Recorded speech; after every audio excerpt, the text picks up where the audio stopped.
All right, everybody. My name is DM Cross, and welcome back to the Praetor Magic YouTube channel. This is Reflections of the Council, our live podcast. Obviously, for you, it's not live because it's on YouTube, but at this point in time, we are on Twitch talking with our chat folks, which you can see over that way.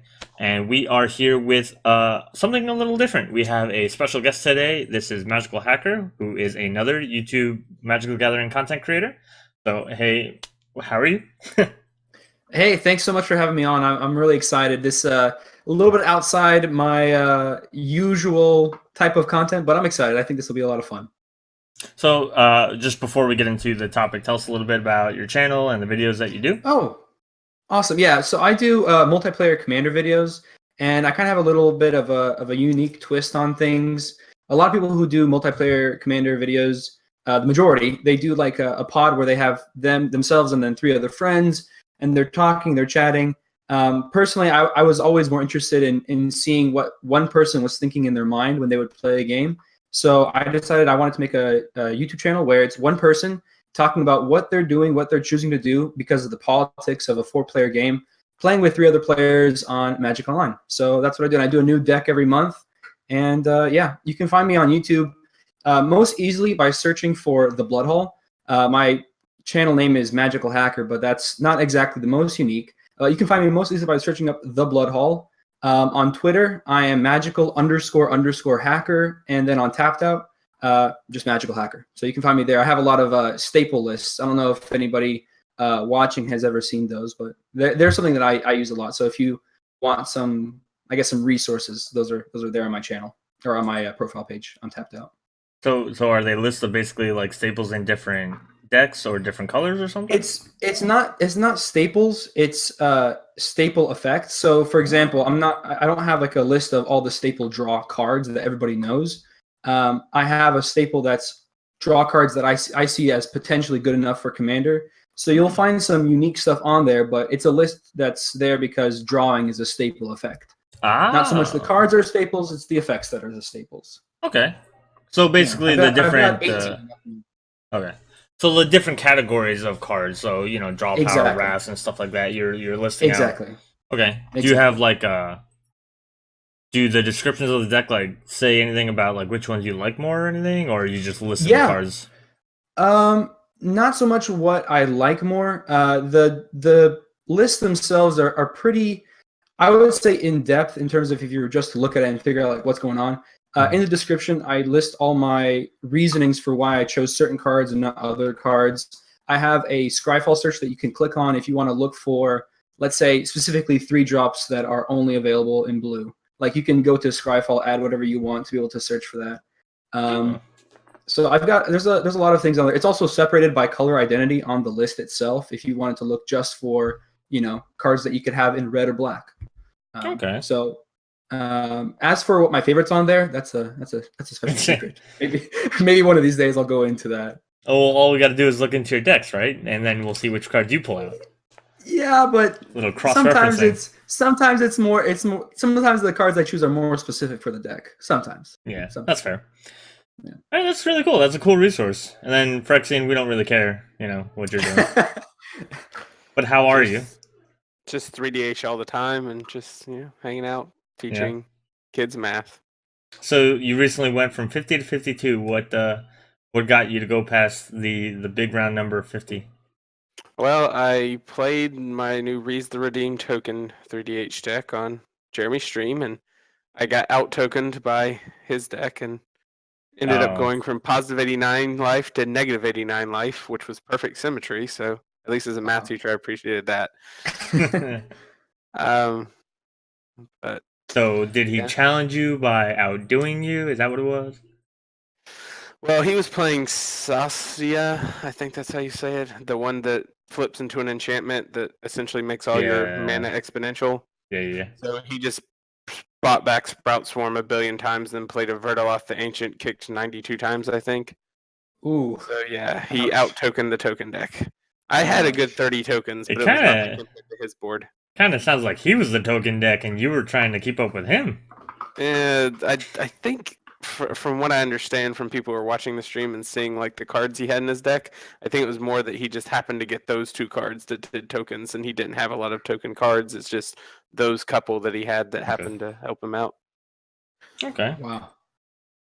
Well, for me, I just finished my first draft of Lord Windgrace. I am trying to tweak it now because I've already begun to discover that I did not put enough draw in it. I relied too heavily on the fact that my commander does have, a built-in draw engine. Not realizing, I goldfished the deck a few times and I started to realize, oh, well, if my commander hadn't been out, I probably wouldn't have drawn these like 10 extra cards. So now I'm going back and trying to hit the right categories, So today's topic, though, is we've been going over Guilds of Ravnica for the past 2 episodes, and we're going to do it again this time.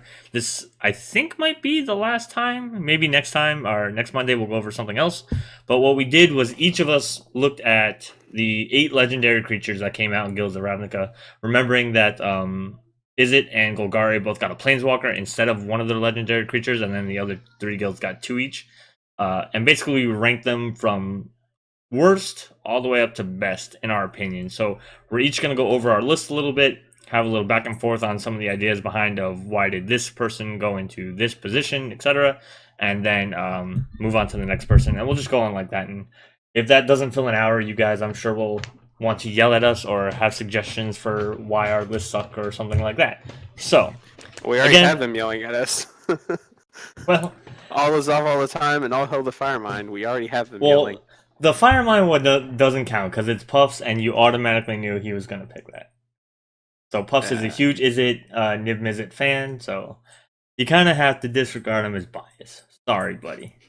But we are going to let Magical Hacker go first. So you're going to start from the bottom of your list because we don't want to spoil you guys with the best stuff first. Let's save the dessert for the last course. Exactly. So your worst card is...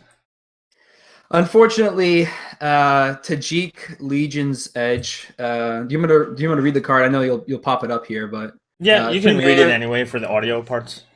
Yeah. 3 mana, 3/2 for a legendary human soldier with haste and mentor. Mentor is the new Boros mechanic that says whenever this creature attacks, put a +1/+1 counter on target attacking creature with lesser power. And then it's got 2 other abilities. It prevents all non-combat damage that will be dealt to other creatures you control, and you can pay a red and a white to give it first strike until end of turn. The reason I put this at the bottom has nothing to do with actually with what red and white have in terms of cards in the 99. I honestly think that Boros is in a pretty good spot, a lot better than what most people think of. But the reason I put this guy at the bottom was because his design doesn't really translate well into Commander. I know a lot of people talk about how aggro itself doesn't translate well. I think there's a little bit of a different problem here with Tajik. He's got haste, which is awesome on a lot of commanders. The problem is he's only got 2 toughness. And so, yes, you can give him first strike, but even then 3 first strike damage doesn't kill everything. It kills a lot of things, but it doesn't kill everything. So I feel like the haste was kind of lost on here. And even though Mentor is great, there's just not a ton of great cards in the 99 that will enjoy having an extra +1/+1 counter through attacking with Tajik attacking at the same time. The third ability, it's the one part of Tajik that's the most unique. And then all it says is that all your creatures don't get dealt non-combat damage. So there are a few cards that work really well with that, but if that's what you're going to be playing off of, I feel like Erois is just like a strictly better commander in that sense. Okay. Unfortunately. I get where you're going with it. I don't want to say too much because I don't want to reveal like where I put him in my list. So, he was also my bottom. Okay.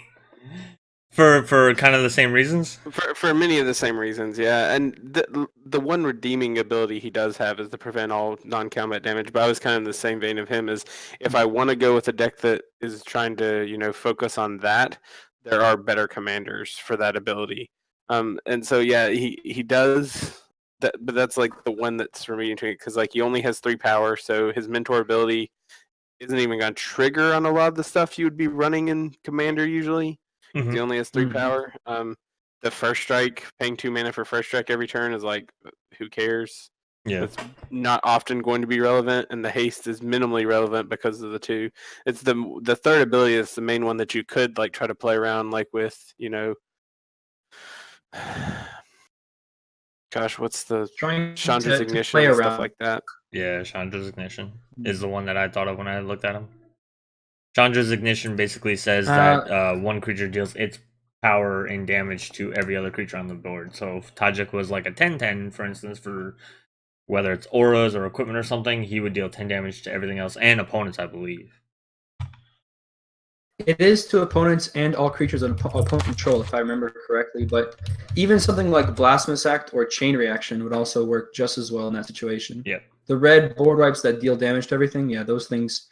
Tajik gets to say no to them, but Aroas, I mean, he does that as well as also preventing all combat damage to attacking creatures you control too. So I don't know if it's really that much better. I mean, it might be.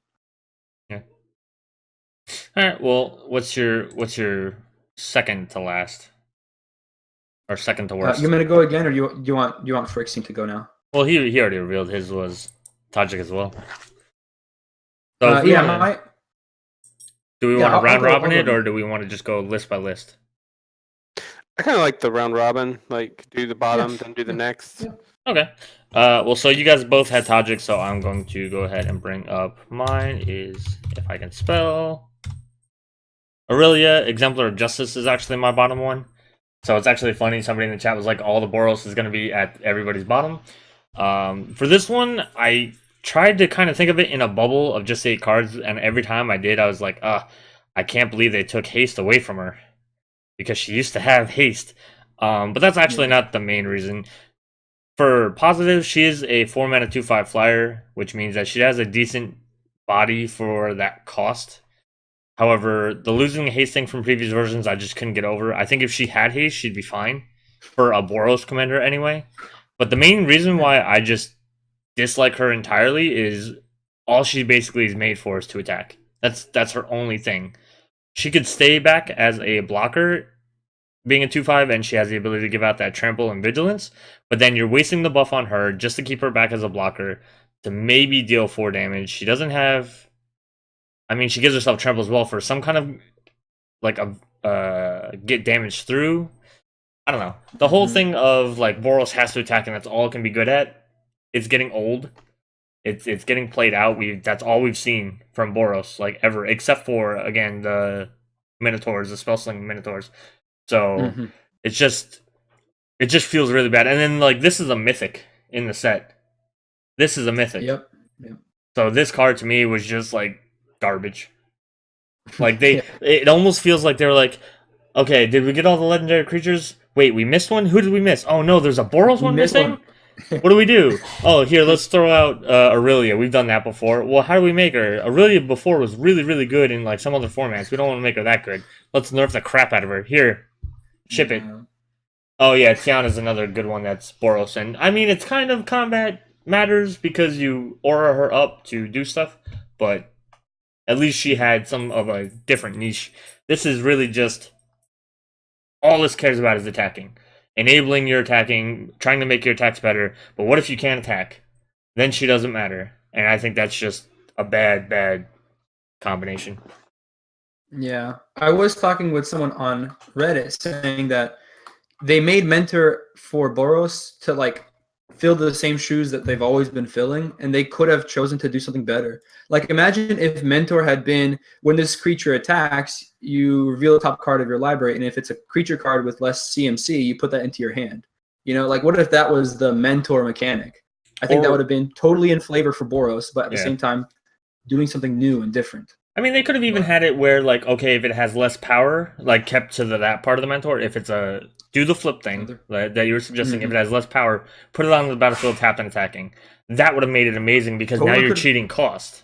And that's at least... That would have been totally fine. And that's even on theme for Red lately with stuff like Sunbird's Invocation and some other cards where we've seen them cheat... Yeah, we've been seeing them cheat mana costs off the top. That would have been great. It would have still been comment orientated, but it would have been different. Like, you would have then had a top decks matters Boros deck, which I don't think anybody's really thought of before. So the idea that there's no more room left to design mechanics that are interesting and attacky, because Boros does want to be like the aggro-ish color. I think that's completely out of line. I don't think that's completely. Plus, that's an interesting take on it as well. Puff says, put it on the battlefield attacking, return to hand, so kind of like an off the top of the deck dash. If you remember back from Tarkir, that could be a thing too. I think leaving it on the field is fine because it has to be a lower power still, and then you design the cards to be like Hammer Dropper would have been your bombiest one with the 5/2, so you could have gotten a 4 power creature. That's even not broken. Even then you kind of have to get lucky on what's still on top of the deck. Not everybody runs 60 creatures or however many in their commander decks. Exactly. Yeah. You'll hit lands. Yeah, you'll hit lands. Yeah. So. All right. So those are the bottom 3. We have what we have. Yeah. Yes. We do have to deal with this, but that's why she's the worst, because that's all she gave us, or that's all they gave us. All right. You got 2 people disagreeing with you, but well, they were the other Boros commanders, which was also combat oriented. I'm not wrong. I'm just different. I guess we did kind of agree. Number 7. Hacker, go ahead with your number 7. Well, my number 7 here is Aurelia, and the reason I ended up putting her above Tajik was I did see one aspect that would work pretty well. If you have a lot of creatures that are both red and white, then you can do something little bit on the sneaky side. And really abuse Aurelia's trigger here. So she gives trample if the creature is red and vigilance if it's white. Well, there's a mechanic that works really well with both trample and with vigilance, and that's death touch. And when it comes to equipment, and not so much auras, but mostly equipment, there's not a shortage of equipment that give death touch. So imagine, for example, you've got some red-white creature, maybe it's a 2-drop 1/1, doesn't seem like that impressive. But you put something like Gorgon's Head onto that creature. Gorgon's Head, let me go ahead and read that out really quick. It's an equipment. It's an equipment that's a 1-drop, equips for 2, and all it does is give death touch. Yep. So you've got something like Gorgon's Head, you put it onto that 1/1. Suddenly it's an attacking 3/1 with trample and vigilance. So if somebody doesn't block, you got 3 damage in there. If they do block, then they lose a creature and they still take damage on top of that. And then after that, it has vigilance, so it stays untapped and can block something that's pretty crazy. So it at least had something to do other than like Tajik, it had like 3-4 board wipes. At least this has a couple of equipment that work really well with Aurelia. And like you said, Aurelia can always attack herself, put vigilance on or put death touch on her, and that's going to be pretty gross. And that kind of then would imply that you're doing kind of an equipment-based build. So chances are she's not just going to be a 4/5 with flying, trample, and vigilance. Chances are you're going to find a way to give her double strike or something like that. So yeah. So I could see like I could totally see like an equipment deck for Aurelia. Yeah, I think that's gonna. I think that's gonna be the main way, and then it does kind of help that she can give that bonus to somebody else. And even then, with a Voltron deck, the more you power her up, the more her mentor then can hit other things. I guess there's like some versatility in there, but then if you're building Voltron, like how much are you attacking with other things that I guess need to get? It's hard to Voltron the commander. Yeah, it's gonna be hard to Voltron Aurelia herself. It's almost like you're side Voltroning, where like you're making something else big with her as just a tool. Support. Yeah, she's the support to. She's your support commander to your like ADC creature. I don't know. That's weird. But hey, Valder, thanks for the 100 bits. I mean, you just play real Tajik and he's indestructible, and then you just put the counter. Yeah, if you really want to do Boros Voltron, with other creatures and get that +5/+5. But all right, Phyrexian, who's your number 7? My number 7. Yours. That is a great question. It is not Aurelia, surprisingly enough. I'm breaking with the trend of beating up on Boros. My number 7 is actually Amara, Soul of the Accord. And I kind of went with the concept of there's a reason that this is the only legendary creature card in the set, or only legendary card indeed in the set. I think that you actually get flavor text on the card. Hold on. Now I gotta find the version of her that has flavor text. Whatever hatred destroys, a single act of trust can revive. Well, so when you scryfall it, the altered art comes, not the altered, the promo art comes up, and there's no flavor text on it. So I wanted people to be able to see what I gotcha. Yeah. Gotcha. Yeah, but like all the other ones don't, and like her ability, while it's good for Selesnya, and it works with the Conspire, or not Conspire, the Convoke. Yeah. It could work with Conspire too, for that matter, though. But while it works with that ability, it's like you still, without really build them, be really hard. Like 1-1 win a turn is not going to like break the gates open in EDH, even if you're starting from turn 2. Just so you know, you cut out a little bit. I think we got the overall message, but you cut out a few words. Oh, sorry. It's alright. I'm just saying that like the 1-1 win a turn is not going to be like game changing or game breaking there. Yeah, that's fair. I think she just doesn't have that much relevant text to me. Like, so she's not my number 7. She's but she's also not very high up on my list. I think with her, there's already a niche here. So saying like the just 1/1 a turn is kind of a little bit unfair, because untap tap shenanigans with elves especially is not uncommon, and she doesn't have to do anything. Like, you could just tap her. You don't have to tap her to pay for anything. You don't have to tap her, blah blah blah. My wife likes elves, for people who can't hear her in the background. You're not on this podcast. She likes Selesnya, so she loves this card, but yeah, she's probably gonna wind up running this, and I'll tell you how much it hates me. But I do see your point, though. I think the idea that she doesn't have enough relevant text, and that's why they give her flavor text, is a little bit of a weak one. So I appreciate that being your starter point. But I get where you're kind of going. For me, ironically enough, again, Amara's not my number 7, but see, I'm just thinking of like elves that you can abuse the tap untap effects with, that are like, you're talking about her compared to Savala. Yeah. Savala costs 1 more mana, and the ability and the shenanigans you can do with tap untap are so much better than her tap untap. Yeah. Like, you compare potentially getting 4 mana and drawing cards to, I'm going to make a 1/1. To be fair, Savala does draw everybody else a card, and this doesn't do anything for your opponents. Yeah. I mean, I agree with you. Getting the mana, the card, and the life, like, it's a small benefit to them, whereas it's a big benefit to you. I'm not saying that she's bad. We all know Savala is dumb. We've all seen Jeremy and me go off with Savala in 3DH. But I'm just saying it's something else to consider. So I didn't choose Imara as my number 7, but I did choose the other Selesnya commander, who I can't spell, apparently. Just Stunny Discordant? Oh, that's because I put a T in there. Haha. Tristani Discordant is 3 green, white, 1/4 Dryad. She has an anthem they have an anthem effect on them, I guess, because there's 3 of them. Other creatures you control get +1/+1. When they enter the battlefield, you get 2 1/1 white soldier creature tokens with lifelink. And at the beginning of your end step, each player gains control of all creatures they own. She's also a mythic. So for 5 mana to make 3 bodies with 5 power on total, I think that's kind of good. But the problem is that green and white have very little haste enablers or anything like that. So it's kind of like, okay, that's great that you spent 5 mana to make those 3 bodies. But now what? It suffers from what a lot of like token strategies tend to do if they don't have like red or some other kind of way to give haste, where they just kind of sit there. So I think the biggest thing is that she's pretty easily answered or removed. I mean, like, I can think of a million different ways to handle seeing a Trostani cast.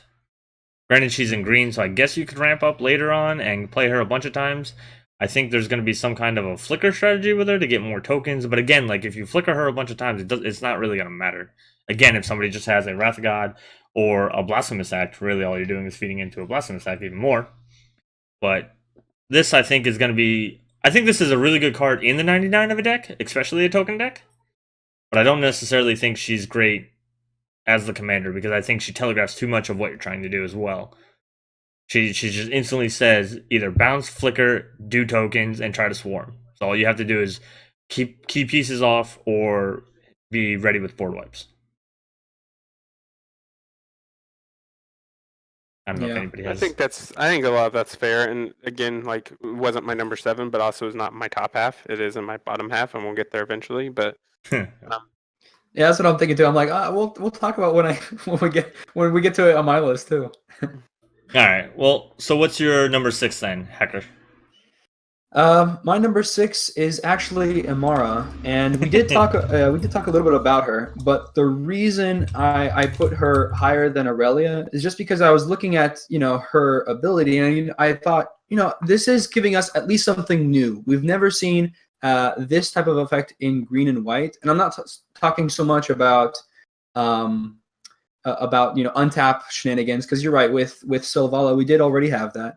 But the thing that I see that's kind of unique about Amara is that it rewards you for playing vehicles.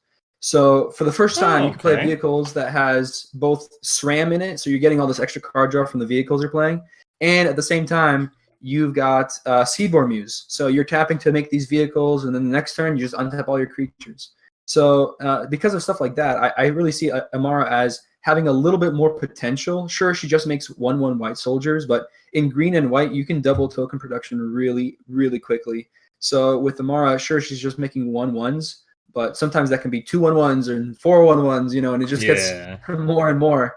And also, there's one other thing I did like about Amara, and that's her low mana cost.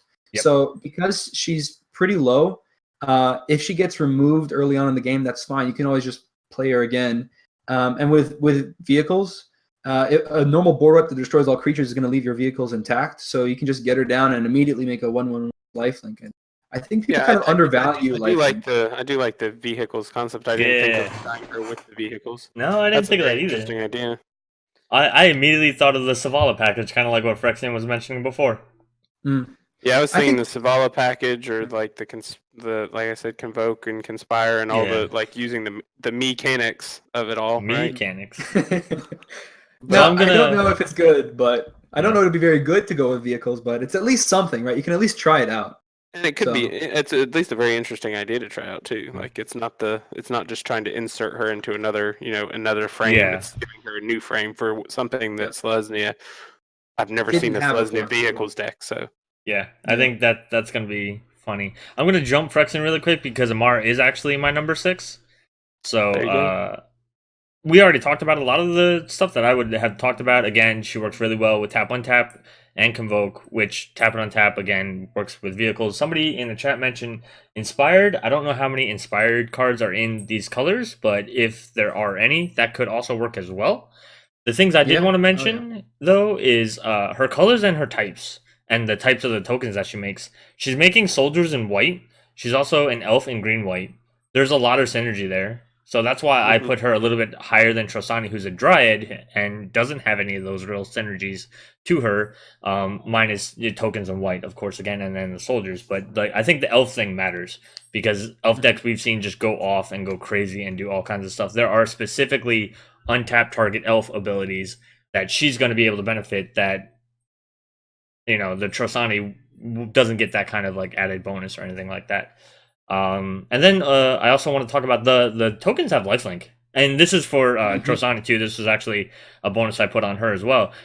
They have lifelink in white, which is white sometimes draws cards off of lifelink. Aetherflux Reservoir is a closer in Commander, so that's not a terrible thing.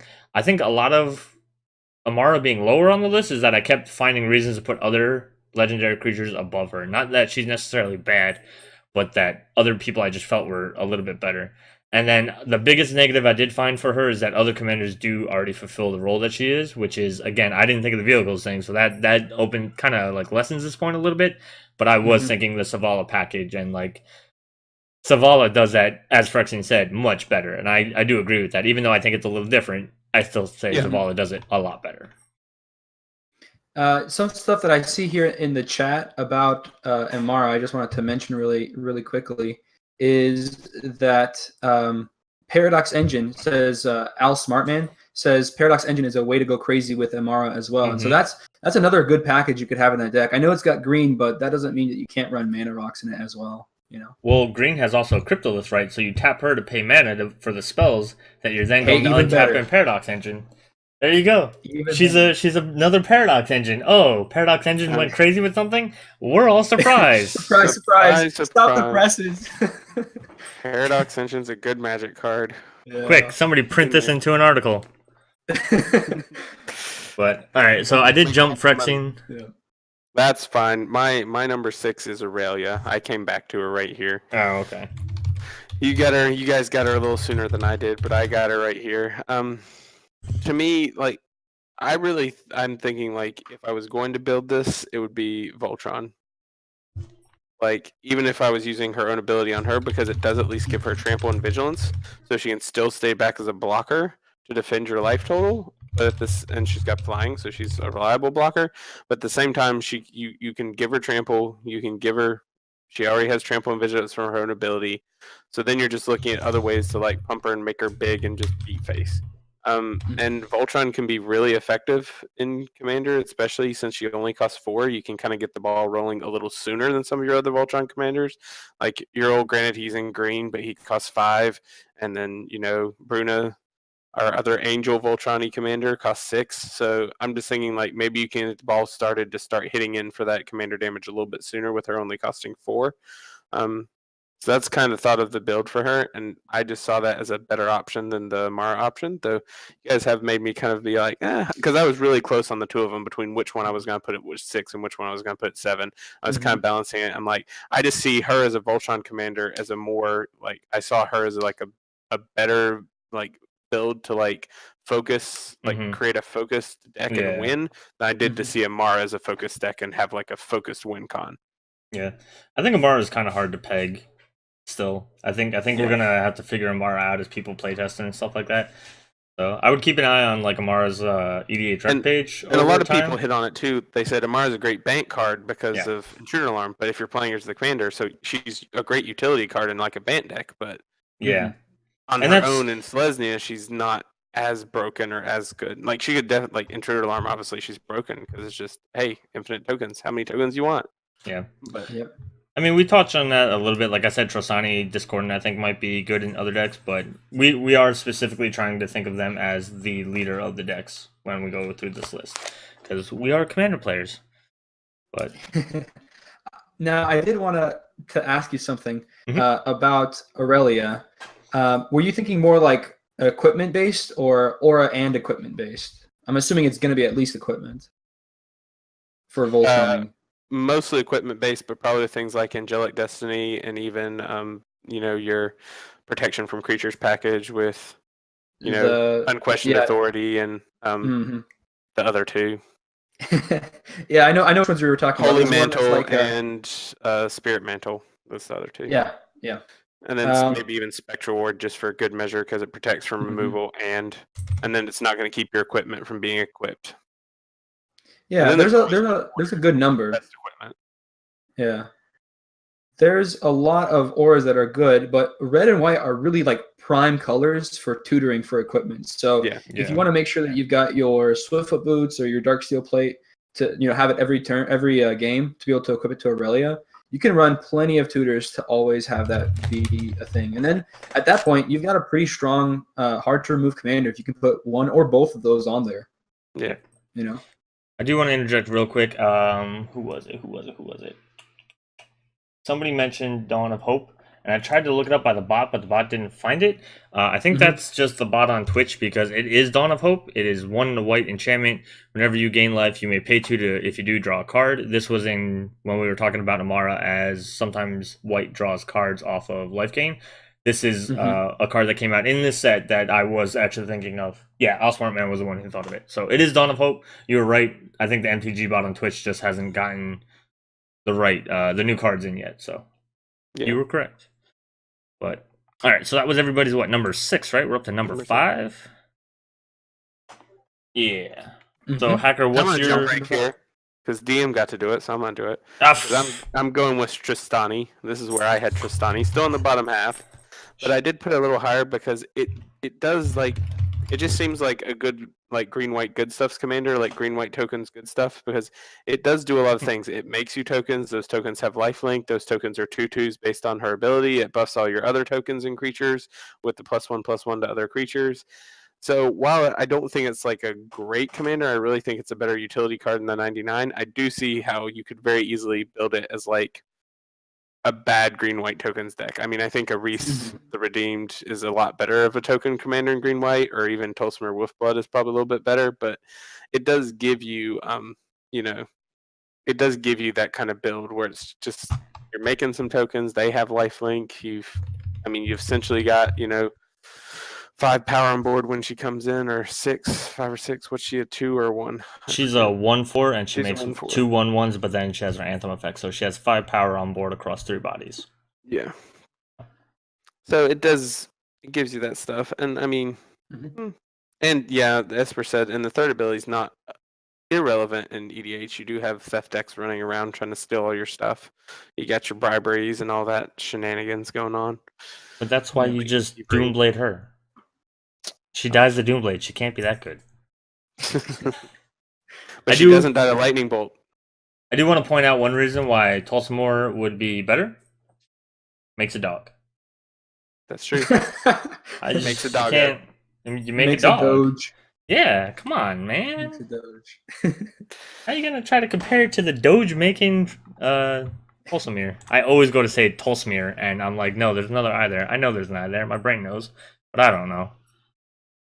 But all right, Hacker, you're number 5 since you were so rudely interrupted. Also Tristani Discordant. Actually, got it.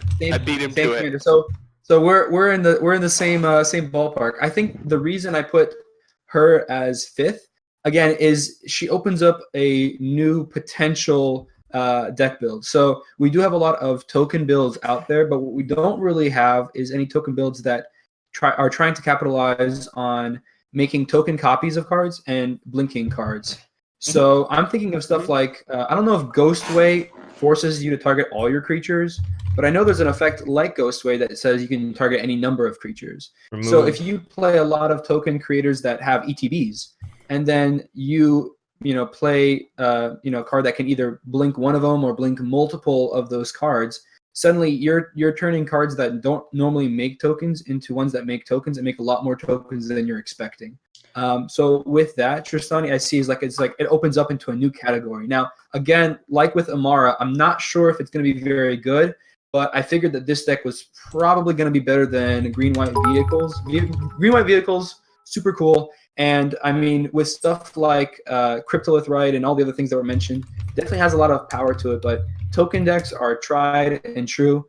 And I gotta be honest with you. I'd rather see Amara across the table than Tristani, because next to equipment, my next favorite thing is the theft cards. I love me some good control magic. So seeing that last ability makes me kind of sad. The other card is Eerie Interlude. Is the other one. Eerie Interlude. Also for 3 mana. Yeah, because Ghostway does say exile each creature you control. So Eerie Interlude says exile any number. So you were on the right track. So you wouldn't have to exile your tokens. Yeah. I knew it wasn't Ghostway. I knew it was something else. But even stuff like Mimic Vat and Helm of the Host would be fantastic with Tristani Discordant. I mean, think about putting Helm of the Host on this commander, just making extra Anthem effects in addition to those extra tokens. Then you slap like a doubling season in there, things would get really crazy really fast. I actually, Helm of the Host was one of the first ones. Anointed Procession too. Yeah. Well, Helm of the Host was just the first one that I thought of when Tristani came out. That was like one of the first cards. I was like, wait a minute, anthems on anthems on anthems. Yeah. I know, but here's the thing: is like, what doesn't Helm of the Host go good in? I said Parallel Lives and Anointed Procession also go right in there for the token doubling. Yep. Especially if you are still putting Helm in there, because now you're getting tons of anthems off one activate or one trigger of Helm of the Host. So it's going to be crazy. Of course, our old Panharmonicon. Oh yeah, and Panharmonicon, yeah. Oh yeah, there's tons of things you can do to really abuse Tristani. So that's why I put her as 5th over the other 3. I just figured, it's probably not too bad. Okay, I'm gonna shock everybody with my 5th one, I think, because nobody I think is expecting me to pick Izoni Thousand-Eyed all the way down at 5th. So yeah, I know. Really? I'm gonna take away your Golgari badge right No, now. no. Listen. Take it away. No, I'm taking it Listen. away right now. It's done. It's done. You've lost it. The problem is Hey, that I'm Jess guy, and I disagree. the problem is that she just costs too much, along with the fact that the activated ability costs too much. I think it's a good commander. I mean, I think it's a good card. I think it's a good legendary creature. I think it's a good piece in a deck, but at 6 mana paying for a 2/3,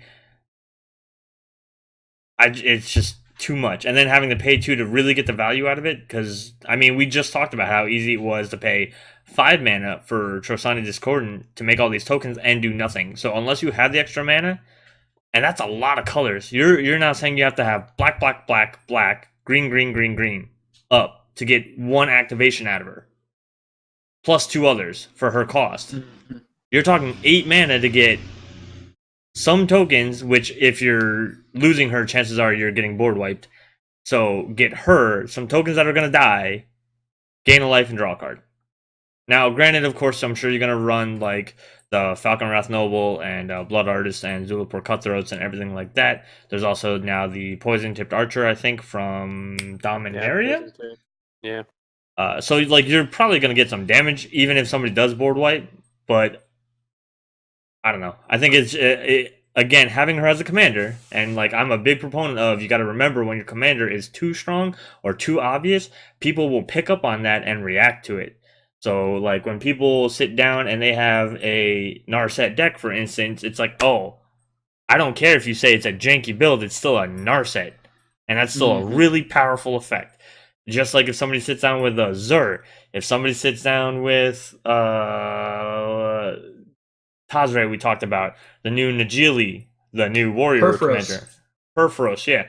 Like, I know what you're doing. It doesn't matter whether you're running the optimal build or not. It's strong. So if you're doing something like this, you're telegraphing what this does. It's all right there on the card. It's not sneaky. You know what Azani wants to do. And I love what she wants to do. I do. I love it. But it's too much cost for too much telegraphing. If she costs but I'm 4... playing Insect Tribal. If she cost 4, even if it was black, black, green, green, I would have been fine with it, because then she would have been, in my opinion, on par with niv-mizzet, who does cost blue, blue, blue, red, red, red. For her to be black, black, black, black, green, green, green, green, to get the tokens, a card, and gain a life off of that activation or that cost, I think that would have been fine.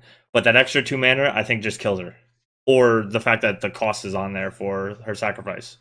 If it could have just been 1 black or 1 green, I think that would have been fine. Or if it had been 2 generic, that would have been fine. The fact that it's colored mana really hurts, because you have to then keep up the right kind of mana. It's a lot of colored mana. So I love what she wants to do. I just don't think it's... I think she's going to be better in the 99, which a lot of people said to me when she got spoiled. And I was high on her as a commander. I just don't think she's going to be a good commander. Okay. I guess we'll talk more about it. Away. It's gone. Listen here, sir. To be fair, in my first foray... You need to change the colors on your card right now to some of the colors. My first foray into Ravnica was during Return to Ravnica, and just so you know, I was a Dimir mage, who, by the way, look awesome this set. So I'm just saying, you haven't seen any Dimir cards on my list so far. Just saying. Yeah, I haven't seen any on anyone's list so far. That's because they're all good. So now we're going into 4s, right? Everybody did their 5? 4s. Yeah. I've done my 5, yep. Is anybody jumping anybody this time? I won't this time. Okay. Hacker can go about with his 4. I'm saying it slowly in case Phyrexian decides. Wait, no, I'm good. I'm good. You can go ahead. Okay, well, for my number 4, I put there Etrata the Silencer. And this is probably the weirdest commander that we see this set. So if you're a player that likes to like build the weird stuff, if you look at like Patron of the Moon and your eyes get like all like glazed, like thinking of the possibilities, then Etrata the Silencer is the one for you. 4 mana for a legendary vampire assassin. That's an unblockable 3/5. I'm kidding. That's not where I'm going to stop. Whenever Etrata deals combat damage to a player, exile target creature that player controls. Okay. And put a hit counter on that card. Okay. That player loses the game if they own 3 or more exiled cards or exiled cards with hit counters on them. And this is where you're like, how could this card be printable? And then the last line, Etrada's owner shuffles Etrada into their library. And you go, oh, it makes sense. Okay, it makes sense. So you got some upside, you got some downside. This is like, I almost feel like this is a commander for people who like to bluff on like a 2-3 in poker. You know, they got this really crappy hand, but they're gonna bluff on it. They're gonna go all in. You know, so with Etrada, I've seen a lot of really awesome stuff that you can do with her. You know, you can play Erratic Portal. It's a artifact that you can pay 1 mana and tap it to return target creature to its owner's hand unless its controller pays 1. And obviously, you wouldn't pay 1. The reason that you want to do that is you want to do it in response to Etrada's ability. That way you can return it to your hand, and it won't get shuffled into your library or get put back into your command zone. At least then it doesn't get the commander tax. There's also stuff like Helm of the Host that can just make copies of Etrada every turn. You just got to pay that equip cost of 5 every time you attack with Etrada. But the reason it's not in the top 3 for me is because of the fact that if you don't get those cards, or if those cards get destroyed, Etrada is going to be really expensive to take out just one opponent. And after that, I mean, it's just not going to be that great. So if we ignore the lose the game section of it, it's just an unblockable thing that exiles creatures. Sure, that's great, but I don't really see a deck that's really going to be good for it other than, let's say, a blue-black good stuff deck. And if you're wanting blue-black good stuff, I mean, there's already commanders galore for that. So that's where I was feeling with the Etrada. Pretty awesome, pretty sweet, but when it comes to building around it, very, very risky and very weird. Very weird for sure. Yeah, I am gonna jump Phyrexian here because I also have Etrada as my number 4. A lot of the things that you said, I agree with. So there's a couple of builds with her that have already kind of surfaced that make her good. There's a whole creatureless build with, I believe it's Proteus Staff, which I don't know how to spell it, so I could try. Proteus Staff. Nope, didn't spell it right. But it's basically a thing that allows you to shuffle a card into your deck, and then basically you like rifle through your deck until you find another creature. So if it's a creatureless deck, you get Etrada back out, and then she's a new object, and her shuffle doesn't work anymore. So you do it in response to her trigger, just like you're saying with the bounce effect. There's also the idea of doing ninjas with her for ninjutsu, because she hits and she is still attacking. So before that ability resolves, you ninjutsu something in. You lose the whatever the hit effect is from the ninja, at least for that turn. But again, you can then replay her again for 4 instead of 6. So that's another possibility. And then blue does have some flicker stuff and some bounce stuff. So I think there's a possibility to run her. I think she is very assassin-y, where like assassins tend not to really travel in packs or whatever, because then you kind of see them coming when this huge group of assassins comes up to you. They're a lone worker. They work in the shadows. They get you. You're gone. So I think she's very flavorful for that, but I do agree that she does require a very specific shell to make her work good. Even if you're just doing bits and pieces of everything, like even if you have some ninjutsu stuff, like the new ninja, just because she's really good, and then like Ninja of the Deep Hour, again, because it's just really good and it's relatively cheap to ninjutsu in, with a few bounce effects like unsummon or something. Hey, look, a deck that unsummon is finally worth it in. I still think it's too specific. There is also a way so that her hit trigger can be done 3 times in a row. It's with Shrine of Resonator and one other one that I can't remember off the top of my head, but you could basically you could hit somebody once and kill them if they have 3 creatures. Keep in mind, that's another thing. Like, you're now depending on other people to have stuff for you to do. So you have to be able to exile a creature, and it has to be exiled cards, so you can't even like exile tokens with it to get the hit counters, because tokens don't stay in exile technically, right? They go back into the Aether or whatever. So you have to have 3 legit bodies on the field, and it has to be that person, right?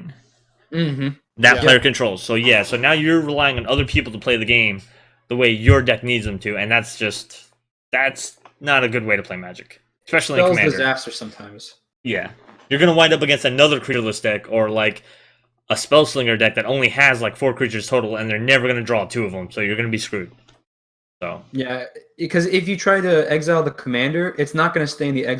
So even the one creature you can always count on being there, unless they're running a Planeswalker commander, even that is just not going to be helpful for the hit counter win condition.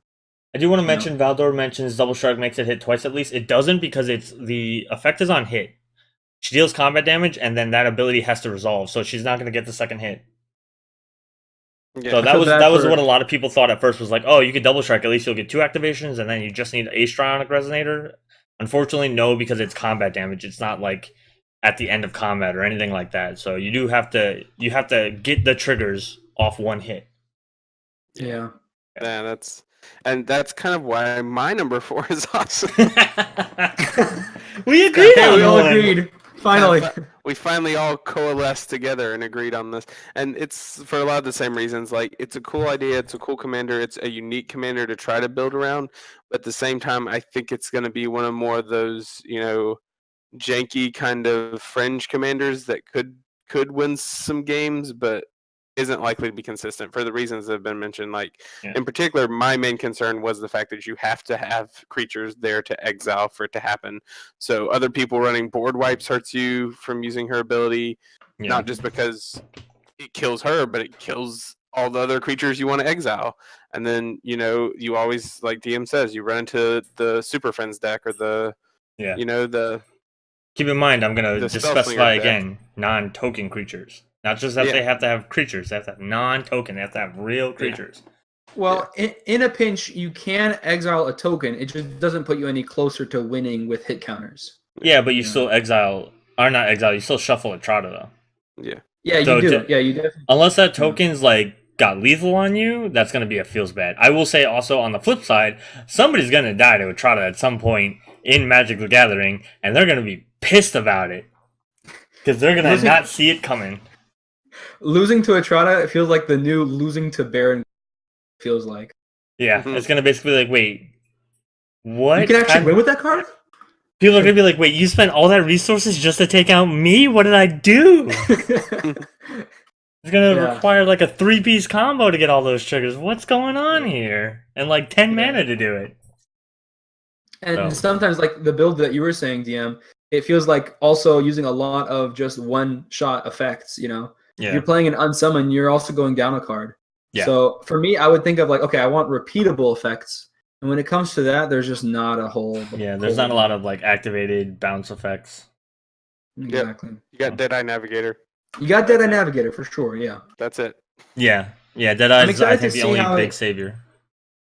I'm excited to see how it goes on game nights. That's coming out this Wednesday. Yeah. I'm excited to see how it looks, because they said that they've got a lot of cool stuff in that deck. So we'll see. We'll definitely see for sure. So they did a quick deck tech with that pilot, which is Olivia Goberthix. And spoiler alert for those of you on Wednesday. Again, it's a video that's been out for a few days, but Mirror Gallery. That's her thing. So legendary rule no longer applies, and you can guess where she goes from there. Someone in chat mentioned here, write a replication with the Mirror Gallery. Yep. That's gonna be sick. That's exactly Mirror Gallery is another card they named in her deck tech, so. Yeah. I am going to jump again, but this time to go first. Sir. Wait, there's a reason. Sir. There's a hey, you know what? Twice in a row. Yeah. Because I'm gonna say that my third. This is where we see the non-Izoni one. This is where we see the non-Izoni. My third is actually Tajik. I never mentioned Tajik in the bottom of my list. He's actually in my top 4. And I know it's going to seem weird, and I hate that he's in my top 4, which is really weird because, again, we're comparing them against each other, and for commanders, he's a 3-mana 3/2 with haste. So in the right build, you're going to have him out actually turn 2. All you need is some way to get an extra mana on turn 1, which we all know, the turn 1 Soul Ring or something like that. The Baked in Haste, I think, is really good for what he does. He's an aggro commander. I do think that the Chandra's Ignition style board wipes will be cool with him, especially Chandra's Ignition, because that's a full one-sided board wipe if he's got enough power. And then again, you're probably going to want auras or equipments or something on him. He's not going to be a 3/2 most of the time. You go to wipe the field with something like that. I could even see him in certain decks living past a what do you call it? Blasphemous Act. I mean, again, if you just give him Darksteel Plate, you essentially can do one-sided board wipes all day long. Another thing that I noticed, again, is... So I like to pay attention to the... I'm a big tribal player, so I pay attention to their types a lot. He's a human and he's a soldier in red and white. And again, going back to what I said about with Amara, that can matter. So like you could run a token soldier deck and swarm people with red-white soldiers. I used to do it with Irios, and I'm not saying he's a better Irios. He's not. I'm saying he's a different Irios because again, Irios is only attacking creatures get his damage protection. So anything that hangs back is gonna die. This is literally just complete protection for your whole field minus him for a certain kind of board wipe. And I think at this point, because I was going through this a little bit for actually an article that's going to be out on this Friday for ways to deal damage to wipe the board, and there's actually quite a few in red and white. And I agree. And like I said, even when I put him all the way down there as like that is his one saving grace is that ability, but I don't know, maybe someone can do it and make a really good deck around that ability and like just trying to clear the board with the one side wipes. I just don't see it. Remember, competitive. Just remember, Ishimuro is a Voltron commander and he's a 1-mana 1/1 with nothing else. Oh, what does he have for like first strike? 2/2. Oh, I'm sorry, He's a 2/2. He's a 2/2 with nothing. Oh, he's a vanilla 2/2 for 1 mana. And he's a Voltron commander, and he was very popular for a while. So this has a little bit on him, minus of course casting costs. But I think the haste and the power upgrade are still worth it overall. I mean, the first strike is kind of negligible. I figure for 2 mana you can equip something to him that's going to give him first strike and not worry about it. So that kind of felt like wasted space. I'll agree to that. I think they tried to make this just as a standard / limited card. Like that's it. That's definitely what it feels like to me as well. And that's why I put it at the 8th on the commander ranking. But now, still, I think it can. I do see that it is an interesting build to attempt. I just don't know how good it would be. Now, you do mention something here. I don't know how good this would be, but if you have like a first strike themed deck, you could always use Tajik. And the nice thing about first strike creatures is the more of them you have blocking, the bigger creatures you can take down. So maybe that makes the first strike ability good, but you were right. I just went to my board wipe list, and there are a ton of ways to deal damage. Chain Reaction and Blasphemous Act were mentioned earlier. Those are kind of on the cheaper side. Yeah. But even if you're paying more mana, stuff like Earthquake and Rolling Earthquake, Pyrohemia, I mean, there's a lot of really good ones here. Disaster Radius, Fire Tempest. There's a couple. There's a lot. There's a lot for sure. And again, those are one-sided board wipes, and a lot of those are going to be cheaper than the one-sided board wipes that we're used to. 7 mana at the least, I think, for Cyclonic Rift, and then 9 for Ingaruk's Wake and Plague Winds. And then I can't think of anything else that is a legit one-sided board wipe for like all creatures. Like there's River's Rebuke if I guess you're in a one-on-one situation, but that's only one player as opposed to like a full. There's Inundate if you're running mono blue. There you go. Like Mass Calcify for white, I guess, is another one. And I mean, but then someone else could always be running blue or white. But yeah, like this is literally just my field doesn't take this board wipe minus maybe Tajik, and that's again dependent on where you're at with your board state and whether or not you got Dark Steel Plate or something else. There is another one that I think is worth mentioning here. I'm not a big fan of board wipes that can only get rid of 5 toughness creatures.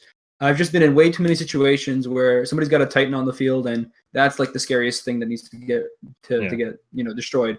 But Hour of Devastation is not bad. It is kind of like a one-sided board wipe. If 5 damage will kill everything. Yeah. But all right, so I'm finished jumping. You guys Hacker can go on with his third unless Phyrexian wants to copy me and jump him. I'm sorry, number 3 card. You can have number 3. Okay. All right, number 3. I've got Lazav. Lazav the Multifarious, which is a word that means something that I don't know. Commander in this set. It's a shapeshifter that's a 1/3. When it enters, you surveil 1, which I guess it's something. It kind of feels like a negligible effect. But the real ability is you pay X, and Lazav the Multifarious becomes a copy of target creature card in your graveyard with converted mana cost X, except its name is Lazav the Multifarious. It's legendary in addition to its other types, and it has this ability. So the reason I put it here is that ability is something that's pretty cool. When something goes to the graveyard, you can have cards that bring it back and reanimate it and stuff like that. But to have something that is repeatable in the command zone, and that repeatable card is also 2 mana, and on top of that, when you're getting that card back, it now has commander damage. This was a card that I personally I think is really exciting. If I had to pick a card in the set that I would play, it might be this one. I'm like 70% sure that I would pick this one if I could only pick one card in the whole set to play. And I just think it's such a cool ability. I know there are people who are thinking of the X=1 to grab the Phyrexian Dreadnought, which is a 12/12 with an ability that will sacrifice itself if you don't sacrifice total power of 12 or more. But you don't have to ETB with it if you use the Lazav's ability on it. So that's another way to use it, is to get around ETBs that are negative that are negative for you. Yeah, that's. I mean, there's a point. I think there's a reason why none of us have said Lazav yet, and I think it is because he's pretty good. I think we can all kind of agree on that. Mm-hmm. Somebody remind me how this rule works. So if Lazav copies Etrata, does the part of her name change when he copies it? So anytime a card references itself, it will automatically change. Like if its name changes, it will change to that name. The name of itself is basically being used as a stand-in for this creature. Yeah, okay. The only exception is when it says search for a card named blank. Okay. So if you guys remember back in Innistrad, where there were people playing commander decks where they would try to copy Mirror Mad Phantasm. And once you copy Mirror Mad Phantasm, which let me go ahead and pull that card up because I think that's worth actually reading out. Otherwise, the whole discussion here kind of doesn't make sense. But Mirror Mad Phantasm is a 5-mana creature. If you pay 2, its owner shuffles it into its library. If that player does, they reveal cards from the top of the library until a card named Mirror Mad Phantasm is revealed. The player puts that card onto the battlefield, and all of the cards revealed this way into their graveyard. So because it will shuffle itself, right? That beginning part where it says Mirror Mad's Phantasm, that will reference itself. So if you use a clone on a Mirror Mad's Phantasm, it will shuffle the clone in. But it will reveal cards until it tries to find a card named Mirror Mad Phantasm. It doesn't matter that it was a clone, or even if it's a Lazav, it doesn't matter. Okay. So that's another way to use Lazav, is to copy Mirror Mad Phantasm from the graveyard, use that 2-mana ability, and suddenly you've got your whole graveyard in the battle, your whole library in the graveyard. So reanimate a Laboratory Maniac and win from there. That's another way to take the deck for sure. Can we not? DM really hates Lab, man. He really hates Lab. Oh, hey, I'm there with you. I am definitely. I There's some cards that are just too easy. Like Lab Maniac, Torment of Hellfire. Yeah. Yeah, absolutely. Even another card I would put on that is Expropriate. I would definitely put that on that list too. It's just it feels like every time you play it, it's too hard to not win. Yeah, because it's Expropriate. It's like, okay, I don't want you to steal my stuff, but I don't want you to have a turn. I hate everything about this. You can't print a card with all upsides. Regardless, because you're gonna pick an extra turn. Oh yeah. You can't have a card that's all upsides. The right move is always money, even though it hurts. Yeah, it's always the right move. Yeah. Valdor says you are all naming my favorite cards. Valdor. That's why I got him sick. I mean, wait, hold on. All right. So, Phyrexian, your number 3 is my number 3, and I'm gonna have Jiggles yelling at me right now. Oh, niv-mizzet, the prune. Sorry, Jiggles. Oh man.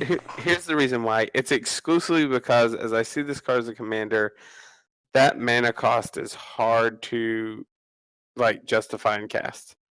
I know he's a 1-card combo with Curiosity, just like the other niv-mizzet. I know that he has plenty of potential with other combos, Ophidian Eye, and all this other stuff.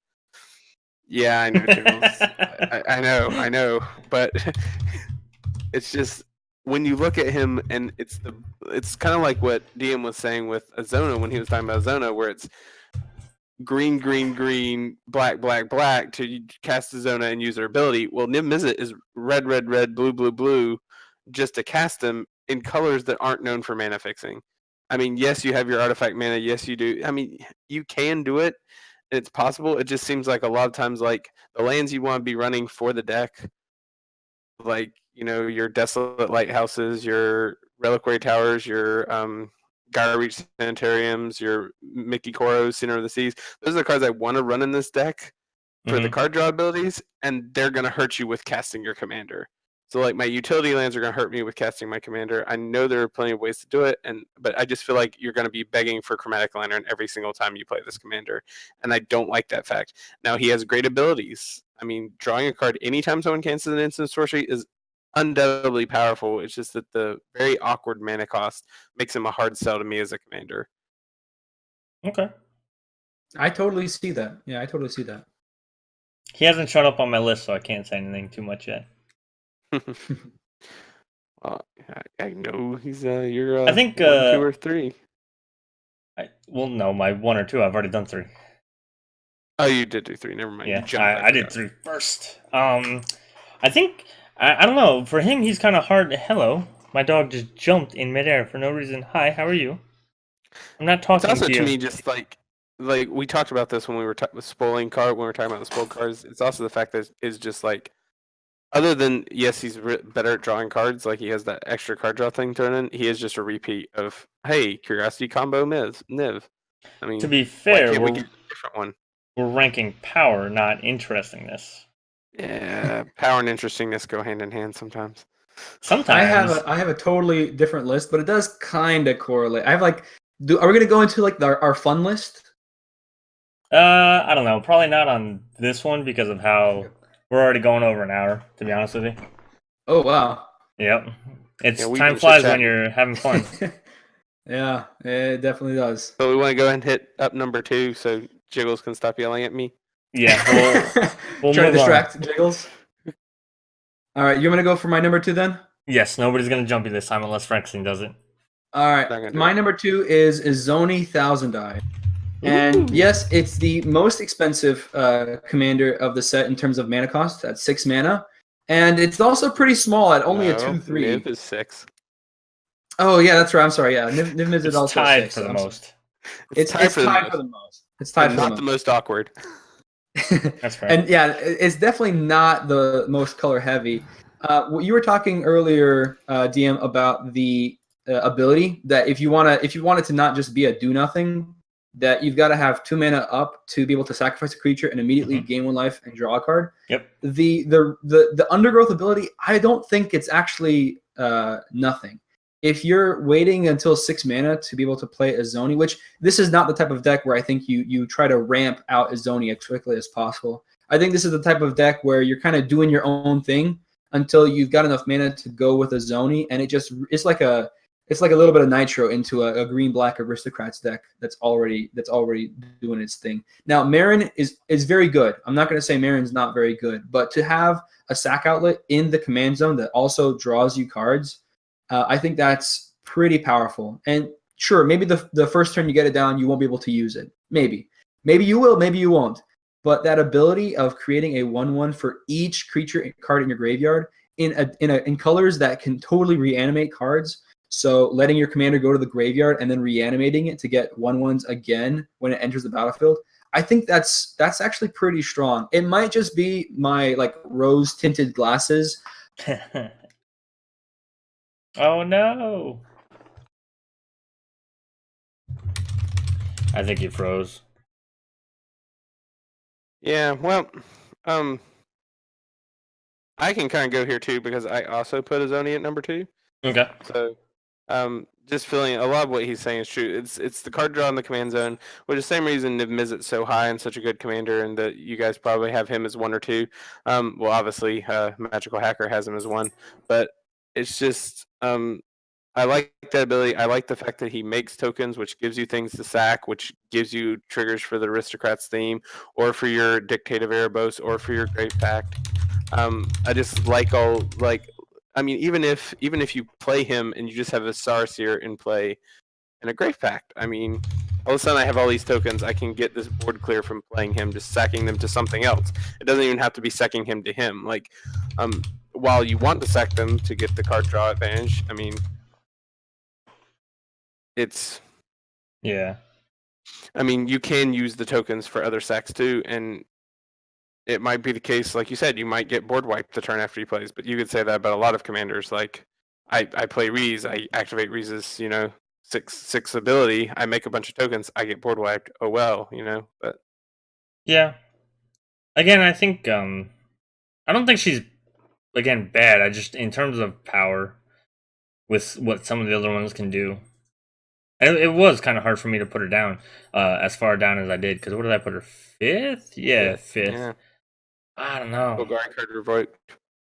It's hard to like now. If Vraska could be a commander, she'd be my number one.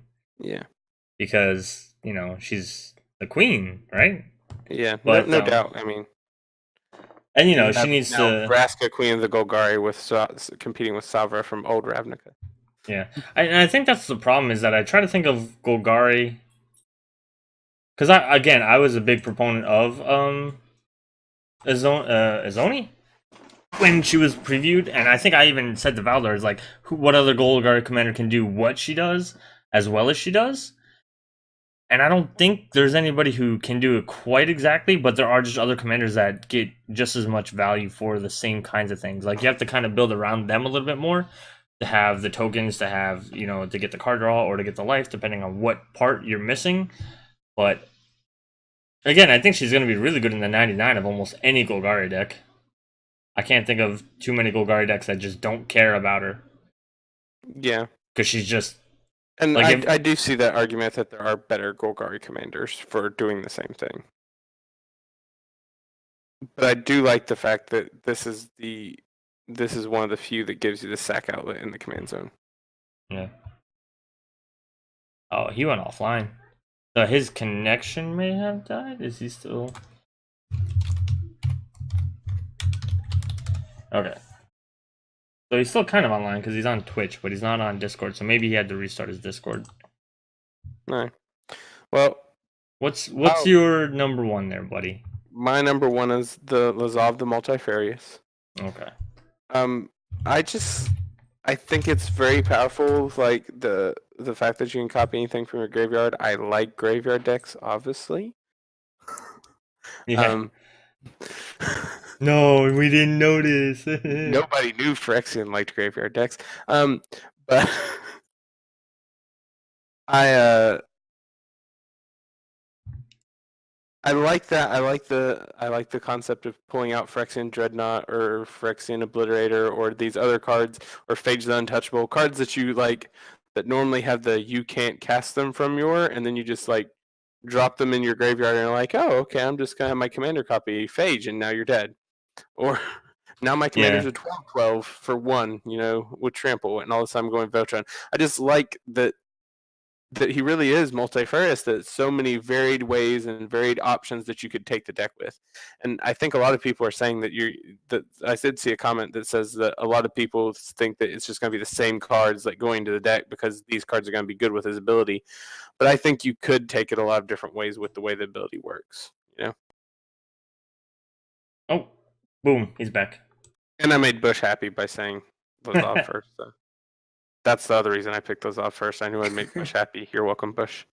There you go. It's all about Bush. So we jumped over you a little bit to let Phyrexian go to his number one while you were coming back. Number one? I thought we were at number two. I thought you just gave your number two. Me? Yeah, who's you your number? Azona as your number two, and I said Azona was also my number two. Yeah.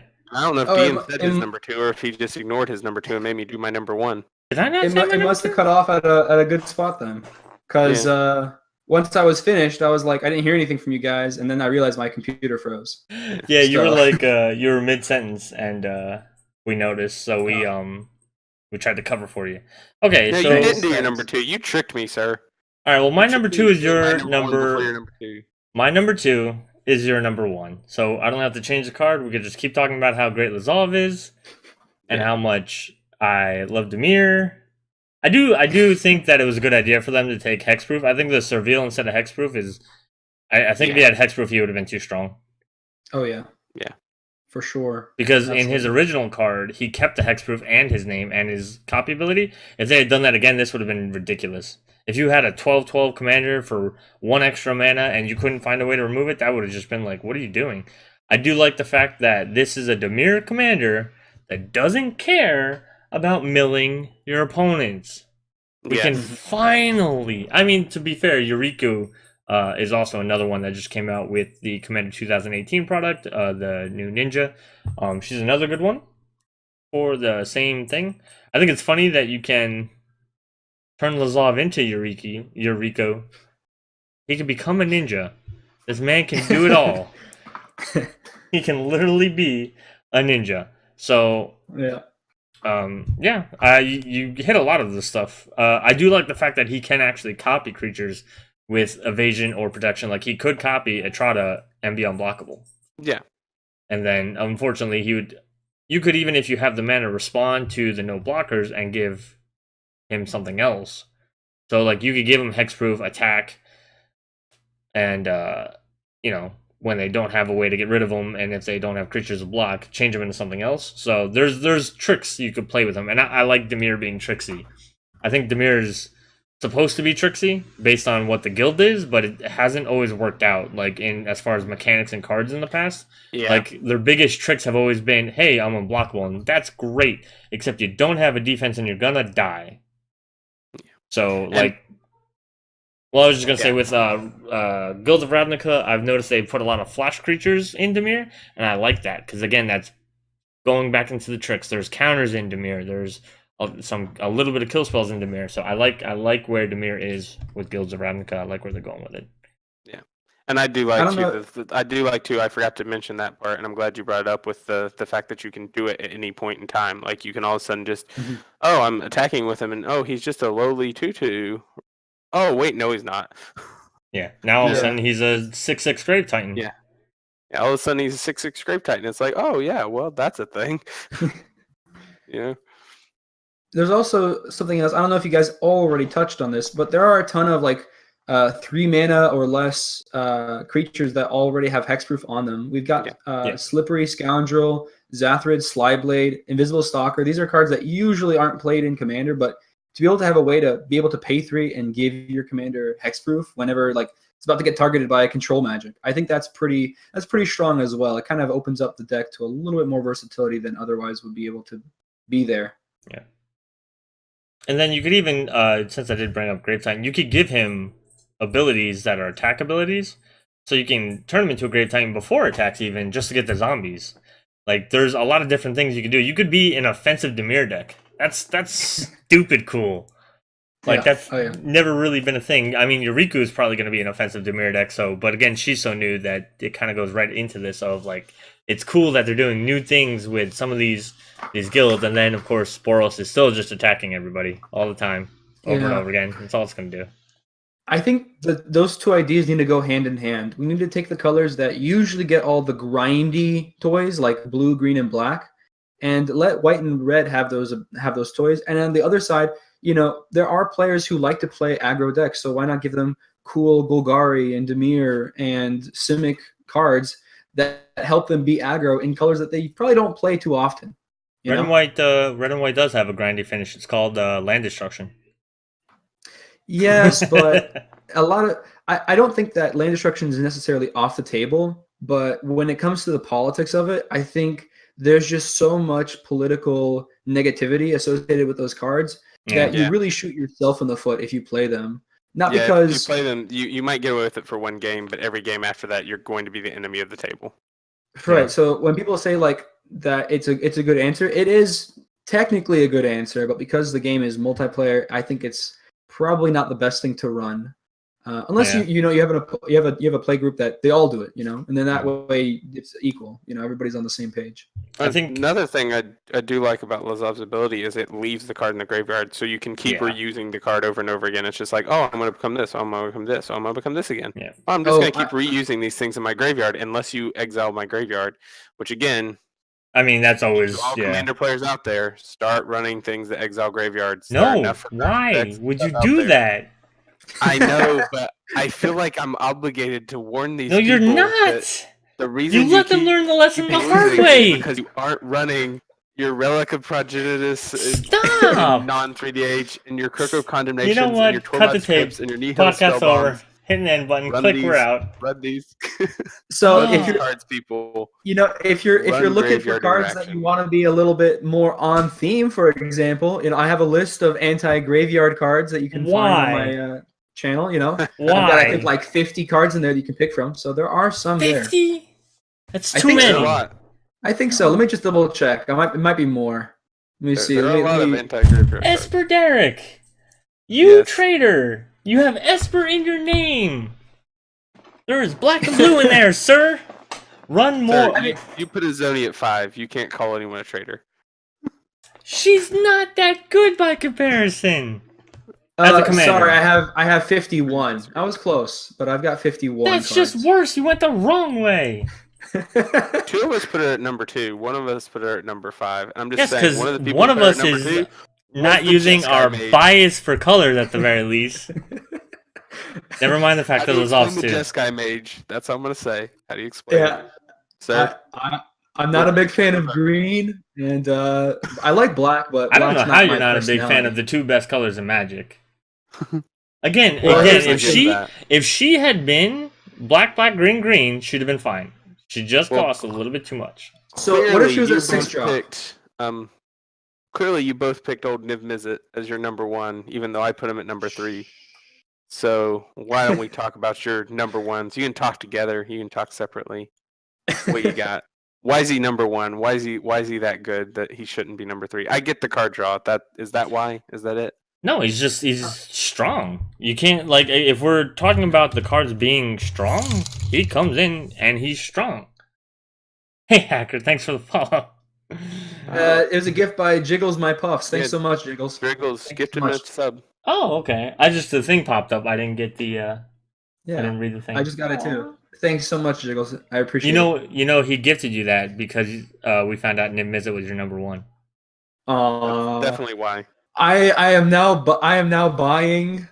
I am buying things with my opinions. That is heart. You've made it. Content creation. You've made it.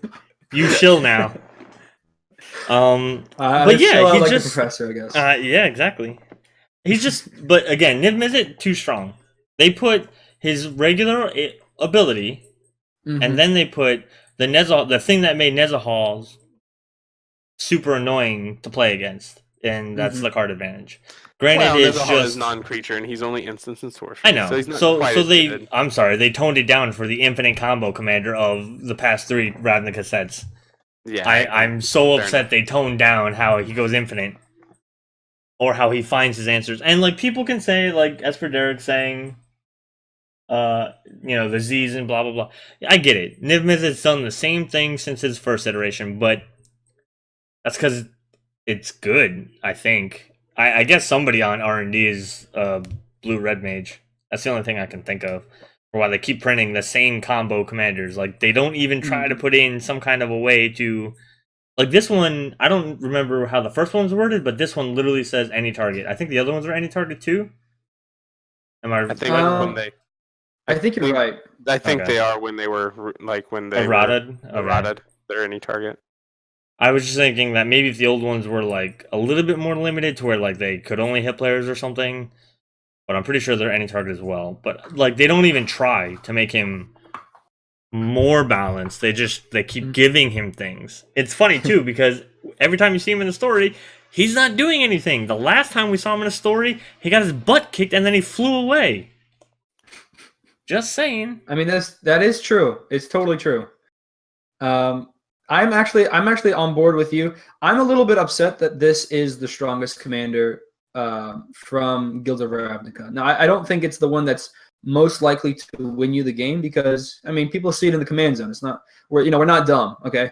But it is the strongest ability. If there were a table filled with strong commanders and niv-mizzet as a table, I would think that he, out of all these 8, would be able to hold his own best. Now, I'm not talking about CEDH. I don't think he's that good, okay? No. But I think strong commander decks, I think niv-mizzet would be able to hold his own there because not only does he lose the ability to be countered, which normally is a strong little line of text on a combo piece, but it gets worse because you're playing blue. You got counter spells as well. So if you can't counter him, you've got to destroy him at instant speed. And whenever the player who owns controls niv-mizzet plays a counter spell on your kill spell, they're going to draw into more counter spells to stop more instant speed kill spells. So for me, this one is very protected as a combo piece, and for that reason, I think it's a little bit too strong. And I wish I don't mind them making strong commanders. Maybe I do, but I'm going to pretend like I don't. Okay, I don't pretend. I'm pretending. I don't mind them making strong commanders. What I really mind is that when they make the strength literally the same thing that another strong commander already has. You know, this almost feels like, because it's the only Izzet commander in the set, it feels like they took the ability to make a really interesting Izzet commander, and they kind of just threw it out the window. They just made niv-mizzet, the old one, a little bit stronger. And sure, some people are going to still run the old one because of the color intensity of this new niv-mizzet, but you know, it all remains the same. You're giving a little to get a little, you know. Yeah. And I wish that it was more interesting. I think the value that you're getting though is outweighs how hard it is to make those colors. Because in Commander we do have, I know Phyrexian said Chromatic Lantern, but there's other ways to filter mana too. There's Coalition Relic. Coalition Relic. There's lands that do it. There's there are ways to do it. So I don't think it's going to be terribly hard. Mm-hmm. Any harder than any other 2 colors were ever to cast. Because how many times have you cast multiple spells in a turn where you use 3 of a color and 3 of another color? You know? Yeah, I mean, it's not impossible. It's not impossible. That's that's it's not impossible. Right. I see it as, my problem with it, and the fact it's going to be awkward to cast is the same thing you guys are talking about. Is that when you put this commander on the table, people are going to look at it and say, "Oh, know what you're doing," and you become a target. And I feel like the fact that you're going to have a harder time getting to casting him and getting to the thing you're trying to do is going to lose you a lot of games. I don't know. I think you just have to have some early game control. Which but and again, even if niv-mizzet comes out and eats Doomblade or whatever, you still get a card back, so you still technically come out on top. Well, yeah, and I agree with that there is that advantage, but like I just think like if there's a deck that can kill you, they're gonna kill you. So you not only, like you're saying, you have to have the early game like protection, but at the same time you have to have the the mana fixing to be able to cast them, and then you have to have the counter spells to prevent other people from doing what they're doing. I just think that you're asking to have a lot of things to be able to survive in a game where you're playing a commander that's gonna take a lot of hate because of how powerful it is. And that's why I kind of downgraded a little bit from some of the other commanders, because I don't think Lazav or Azona are going to get you targeted off the table if they're on there, and I think Niv is that powerful. I don't think he defends himself well enough to take the kind of hate he's going to get. Based on the fact that he already has an established archetype of what he is going to do, because he is just a repeat of the Firemind, but better. Yeah. Bush, we're talking about getting him removed once he's already down. Yeah. And we're talking about like Doomblade or Hero's Downfall or something like that. Yeah. Or even a board wipe. Board wipe, you still draw a card from it. Yeah. If you're board wiping just for niv-mizzet, then again, I think the niv-mizzet player is probably winning in that scenario, because you're probably doing him a favor, unless nobody else has anything else. You might actually be helping niv-mizzet by board wiping.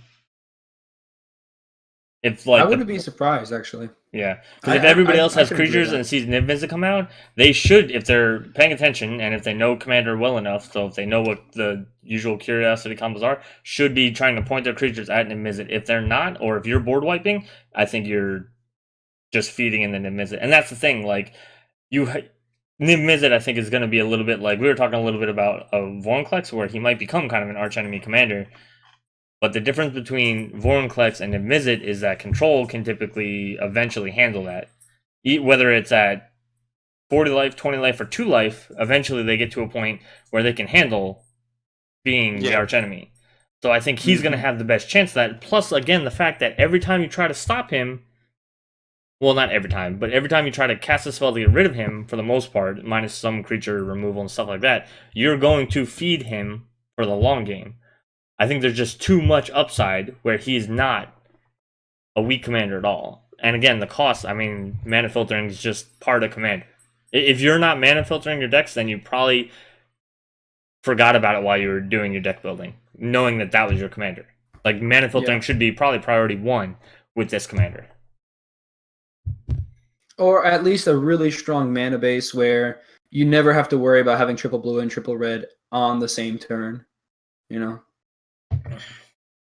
Yeah. But I definitely totally agree that he is very scary. I didn't rate mine by how, including how scary they were. That's what I did for like my fun area. And niv-mizzet's third. I didn't think he was that fun to be able to play. But I will say, if you're a player that likes to play archenemy, if you like to build a deck where it's like, I want to be as scary as possible, niv-mizzet will do it, And I think even without the archenemy schemes, you could totally play a niv-mizzet deck against like 3 of your buddies that have normal stuff, and you say, "Hey, I'm totally cool with you guys 3v1ing me because of my commander," because it's pretty scary. I can agree with you on that. I mean, I have a commander deck that I know is archenemy. The instant I pull it out, and it's Krenko. And I don't have ramp. It's monocolored, granted, but I don't have ramp. I don't have that many tutors to find the pieces. It's just there are so many pieces. So, like, there are decks where I pull it out, and I tell people as I pull it out, like, you want to bring your best deck, or I'm going to just win the game. And I'll even tell people, this is a combo piece. And I'll even tell people, this is the next combo piece. You should be afraid now. Yeah. And a lot of times I'll still win those games. Again, there's just so many combos in the deck that it's sometimes very hard. But, like, some decks are like that, and niv-mizzet might become like that because you could run any of the other niv-mizzets in your deck and still win with the same combos. Yeah, he's now become a 3-card. He's now a 3-card redundant commander. Yeah, and that's another thing to consider when you're talking about building his commander deck. Because why don't you do that? Why would you not do that? If you don't do that, I think you're silly. Because redundancy is just a really good thing, and we say that about commander decks in every facet, whether it's control, combo, life gain, anything. You should have redundancy. So you have literally 3 copies of the card in your deck. One of them sits in the command zone. So I think he's strong. Do I think he's fun? Do I like him? No. Yeah, I didn't think first niv-mizzet was fun. I didn't think second niv-mizzet was fun. And I've seen people play him, and he's good. I just don't think it's that fun. Yeah, I've moved on from being the combo player of everybody's play group. Although I probably still would build Shroom at some point in the future. I don't know. I haven't decided yet. Yeah. But niv-mizzet, I'll still run combos. I try not to run too many 2-card combos. I did play once upon a time. I played, Blood and Bond and stuff like that. I've seen people play the whole Azami Mind Over Matter Lab Maniac combo, which is almost like a 2.5-card combo because one of them is your commander. So like it's not bad to run combo, but I try to gear away. I think I've gotten to the point where I try to gear away from the easier to construct combos. Personally, it just depends, I think, on what your goal is. If every deck that you have has the same goal of, I'm going to play my commander, and then I'm going to try to find the 1 card in my deck that will make a 2-card infinite combo, I think you're kind of limiting yourself because you're not really allowing yourself to branch out and try new stuff. But if you have one deck that's like that, I'm not going to get mad. I mean, I think it makes sense to have a little bit of everything, right? Yeah, I think everybody should build diverse decks. If you have a combo deck, you should also have, you could have a stacks deck if you want. Don't play with me, but you could have it. You should have an aggro deck. You should have life gain decks. You should have token decks, just so you know the different strategies. If not for yourself to enjoy, even if you don't enjoy those strategies, so that you understand those strategies. Because understanding those strategies, it makes you understand key pieces and stuff like that. Finding out the combos. Yeah, and it goes also to colors, too. If you're the type of person that never, ever plays black, try building a mono black deck and experiment with that. You'll find something in mono black that you'll like. Yeah. If you only build like multicolored decks, try building a couple of monocolor decks. You'll find some really interesting reasons to want to build that. I mean, if you haven't played mono black decks, you haven't played Magic, right? So there's that. Well, build a mono white deck, No, don't do that. That's pretty much for 50% of the people watching. Build a mono white deck. No, don't do that. Don't take his advice. He's not a credible source. Don't do that. Build a mono white deck as long as it's SRAM. That's allowed. Hey, SRAM's a lot of fun, Yeah. I think if that's what it takes for somebody to build a mono white deck, hey, build SRAM, If you're looking at Jeru, for example, and you're like, man, I want to build a sick Gideon tribal deck with that, hey, do that. Whatever floats your boat. No, don't do that. Whatever floats your boat. Just, push yourself because no one else is going to do it. Yeah. On that note, though, we have been going for over an hour and a half. It has been a lot of fun. Oh, yeah. It's been a blast. I think I was glad to have you on. It was fun getting Thanks. a new Thanks. person's perspective, even though we missed Valdor's perspective, and now next Monday we're gonna have to have him go through his whole list. Well, hey, hopefully his list matches mine. Then you won't feel so bad. I can almost tell you it's not. Knowing Valdor, it won't be exactly the same. Even close. Okay. But Well, I really enjoyed it. I'm super appreciative that you asked me on. I know earlier today you were like, "Hey, for all of you content creators out there, want to join us tonight?" And I said, "You know what? Sure." Yeah. I'm really happy with the way things turned out. I really enjoyed it. Hopefully, you guys invite me again, even though I like mono white. oh well, nobody's perfect, I guess. It's fine to like mono white as long as you realize you're wrong to like it. Yeah, as long as you realize that it's a terrible thing. Okay, But- everybody's entitled to their own opinions, but no one's entitled to their own facts. Okay. All right, just Hey, real quick Math run teachers through. are always entitled to our own facts. That's not true. It's math. It's everybody's facts. As we close out, do me a favor, real quick. Run through your social media again, so that if there's people who weren't in the chat before. The best place to reach me is on Twitter. My handle is magical__hacker. If you want to see my staple lists, list of staple effects, that's on tappedout.net. My profile name is magical hacker, all one word. If you want to watch my YouTube multiplayer commander gameplay videos, that's magical hacker there. But it's probably a lot easier to find me searching up the Blood Hall. And I do a new video every weekend. So that's where you can find me most easily. Oh, you can also find me on Reddit. I kind of lurk on there and will say something hopefully nice. I don't know if it always comes across that way, but It's Reddit. You're not allowed to say anything nice. It's Reddit. That is true. It's so true. for It kind of rubs off on you. Yeah, right. For our If you YouTube want to find viewers, Phyrexian on social media, you don't. What You was just that? you don't. So if you want to find Phyrexian on social media, you don't. Okay. He If doesn't you want to have find any. him on Discord, you can find me on Jeremy or The DM's Praetor Magic Discord. one, yeah. And I'm more than happy to play some 3DH or help build decks or whatever in particular, but I also play Popper. Yeah. Cool. So for our YouTube and our Citra and SoundCloud people who will be listening to this later on, I will try to make sure those links are all available to you in the descriptions down below. Again, as Phyrexian said, come on to the Discord if you're not already a part of it. Magical Hacker just joined this morning so that he could be part of the call. So you can also find him there. I'm going to try to put the link to your tapped out resources pinned up in one of the threads so that people can see it, because I think that's a really good thing. Sweet. I think having resources available to where like it's easier to find things is amazing. So I appreciate you having those resources out and available for everybody. That's awesome. No problem. I used to build decks all the time. I have like 200 old decks on tapped out, and I would use those resources every time because they're so helpful. Super helpful. Yep, that's awesome.